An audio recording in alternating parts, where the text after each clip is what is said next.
Bismillah, Assalamualaikum warahmatullahi wabarakatuh. Yang saya hormati bapak-bapak yang ada di depan, terutama Pak Kiai Gus Baha. Perkenalkan, nama saya Imran, asal dari Poso, Sulawesi Tengah. Alhamdulillah, pada kesempatan hari ini kita diberikan nikmat oleh Allah untuk bisa bertemu dengan Bapak Kiai yang mungkin secara pribadi dan mewakili mungkin perasaan teman-teman semua di sini. Ada kerinduan, keinginan untuk berjumpa langsung dengan Kiai, dan alhamdulillah terlaksana dengan berkat dari Allah Subhanahu wa taala melalui bapak-bapak kita dari Densus bisa memfasilitasi. Pak Kiai, yang pertanyaan saya, kita ini kan teman-teman ini bahasanya ex napiter, pernah masuk dalam kesalahan kebencian terhadap negara. Bahkan diantara kita ini ingin membentuk negara sendiri, ya kan? Apalagi kami yang dari Poso, terutama MIT, Mujahidin Indonesia Timur, itu pengen bentuk komunitas bahkan negara di Poso, gitu. Artinya ada kebencian-kebencian. Nah, bagaimana? Karena kami dulunya punya doktrin negara ini negara yang togut, gitu. Negara kafir yang wajib untuk kita perangi, kita musuhi, dan orang-orang yang berkepentingan kita, pokoknya kita basmilah sampai tegak negara ini, negara Islam versi kami saat itu. Nah, mungkin ada pesan atau ujangan nasihat untuk kami ini untuk semakin kuat, ataupun ada kisah-kisah ataupun ayat-ayat yang menjelaskan bagaimana kita itu harus sungguh-sungguh mencintai negara kita yang kita cintai ini.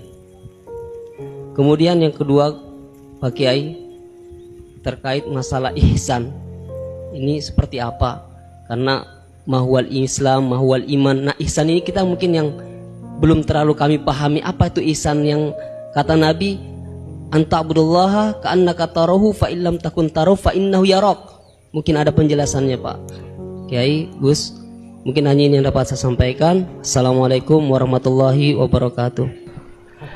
Namanya siapa tadi? Imran. Imran. Ya. Memang orang sana kalau baca Imran apa Imron gitu? Dari sana Bugis Imran, jadi orang sana nggak pakai ro. Kalau orang ngerok jadi pakai ra.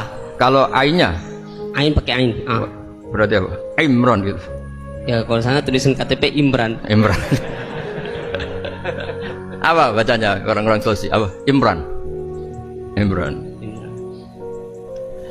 Bismillahirrahmanirrahim. Ya, yang rileks saja ya. Saya pernah ketemu orang yang pakaiannya itu enggak, mungkin kalau orang syariat bilang enggak syar'i lah, pakai pakaian yang tidak syar'i. Tapi dia muslimah, dia ke masjid.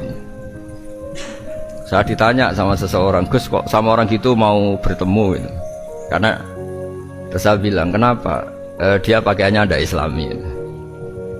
Oke, dia tidak pakaian islami itu nyata, tapi dia ke masjid itu islami, tetap sholat itu islami.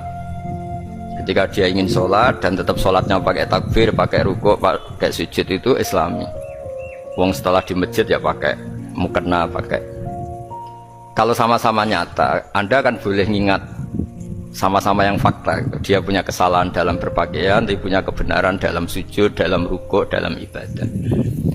Dan itu tradisi Quran. Quran ya cerita famay ya'mal mithqala dzarratin khairan yarah wa may ya'mal mithqala dzarratin syarran yarah. Apa susahnya sih ingat dua-dua sisi itu? Sama bernegara atau bertetangga, kita bayangkan jangan bernegara dulu, terlalu luas, bertetangga saja ukuran, karena nanti sama, bernegara sama bertetangga itu hadisnya sama. Kita di kampung itu ya ada masjid, dan orang-orang yang nggak sholat juga nyumbang masjid. Bahkan ada yang nyumbang masjid banyak terus tidak sholat, karena keramik saya sudah sholat katanya. Saya pernah ketemu orang model gitu itu ya ada. Jadi, tapi ada juga yang sholat terus tapi nggak pernah nyumbang masjid. Ya orang banyak. Intinya itu Allah itu punya tradisi, punya sunnatullah. Kebaikan ya dihitung, kejelekan juga dihitung. Dulu ketika Rasulullah SAW hidup bersama komunitas yang majmu', itu sebetulnya permintaannya Nabi, jangan halangi kami saat mau beribadah. Dulu sampai perang karena mereka menghalangi. Sebenarnya problem mereka wa yasudduna an sabilillah, menghalangi. Sebenarnya kalau dulu saling toleransi ya gak ada masalah. Artinya ketika Anda ingin sholat di Indonesia agak dihalangi, ingin pengajian gak dihalangi, sebenarnya ini gak ada masalah. Ya, soal ada kebaikan, ada keburukan, ya mulai Nabi Adam sampai sekarang, sampai kiamat. Itu cara pandang. Jadi cara pandang kita terhadap orang lain itu harus hal-hal yang nyata. Kalau kesalahan mereka nyata, kebaikan mereka juga nyata. Kenapa kita hanya ingat sisi yang jelek, tidak ingat sisi yang baik? Saya sering cerita ke santri-santri saya, setiap saya pengajian diundang orang di mana-mana itu saya mesti istighfar. Karena gak ada pilihan. Saat saya datang ke pengajian di Sulawesi, misalnya saya tinggal ngaji di sini. Saat saya ngaji di sini, ninggal undangan yang di sana. Hidup itu tidak banyak pilihan, meninggalkan kebaikan, melakukan kebaikan. Artinya gini, dalam kebaikan saja ada kebaikan yang ditinggalkan. Apalagi dalam kejelekan. Makanya di sini ada pepatah terkenal dalam ilmu tasawuf tuh. Wastighfaruna yahtaju ilal istighfar. Saat Anda baik saja butuh istighfar. Bapak saya kalau guyon gini, Mas Sofyan. Ada imam istiqomah jadi imam masjid sampai tua sampai batuk-batuk, itu bagus istiqomah, tapi itu masalah kata bapak, akhirnya nggak kaderisasi katanya. Itu istiqomah apa nggak mau diganti orang lain katanya. Ada kiai dai di mana-mana, itu mesti orang muji, oh itu dai di mana-mana, laris nggak pernah di rumah, pondoknya pas dibubar itu karena ditinggal. Jadi kebaikan seperti ada orang sering sowan kiai, wah itu malah lebih masalah lagi kan. Kadang kiainya pas istirahat, yang disalamkan template uang jatah susu anaknya. Hari itu waya tagihan malah lari sowan kiai. Nah, harusnya di rumah ada berdoain tagihan listrik entah apa. Jadi makanya di hikam itu terkenal kata-kata manusia itu siapa? Manusia itu mangkanat mahasinuhu masawiyah fakih falatakunu masawihi masawiyah. Manusia itu orang ketika baik saja salah, apalagi pas salah. Coba saya misalnya pidato begini, di atas panggung saya orang alim pidato nasihati orang. Di saat yang sama seperti yang tanya Mas Wildan tadi, ada agak sopannya. Di situ ada mungkin orang yang lebih sepuh dibanding saya. Masa lebih muda kok di atas? Yang di bawah lebih tua? Ada agak sopannya. Mau nggak pidato disuruh, mau di atas disuruh, nggak sopan sama yang. Tapi misalnya yang paling sepuh pidato nggak pernah ngaji kok pidato, terus gimana? Artinya ketika kita baik saja ada salahnya, apalagi pas salah. Sebab itu ajaran Rasulullah itu suruh berdoa Rabbana dzolamna anfusana. Sebelum minta itu merasa, ya Allah kita ini mendolimi diri kita sendiri. Karena dalam pilihan-pilihan itu pasti ada salahnya. Coba misalnya Anda bangun masjid habis 2 miliar, yang harusnya 1 miliar sudah jadi. Terus nanti suatu saat ketemu Allah ditanya, itu ada orang miskin, fakir miskin, yatim. Andai kan kamu sumbang 1 miliar itu sejahtera semua. Gara-gara kamu bangun masjid terlalu mewah.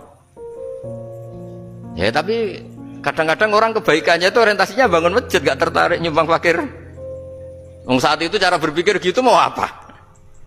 Tapi kalau dia kumuluhur manusia terbaik karena bangun masjid 2 miliar, coba diaudit secara kepentingan syar'i. Penting mana dengan ngasih makan fakir miskin? Penting mana dengan menikahkan janda misalnya? Penting mana dengan pendidikan? Apa artinya masjid mewah orang nggak tahu halal haram, nggak tahu najis, nggak tahu cara sesuci, nggak tahu cara adzan yang benar. Terus penting mana untuk beli kitab sama dipakai masjid? Apa artinya beli kitab apa tapi nggak makan? Penting mana makan sama beli kitab? Ada auditnya.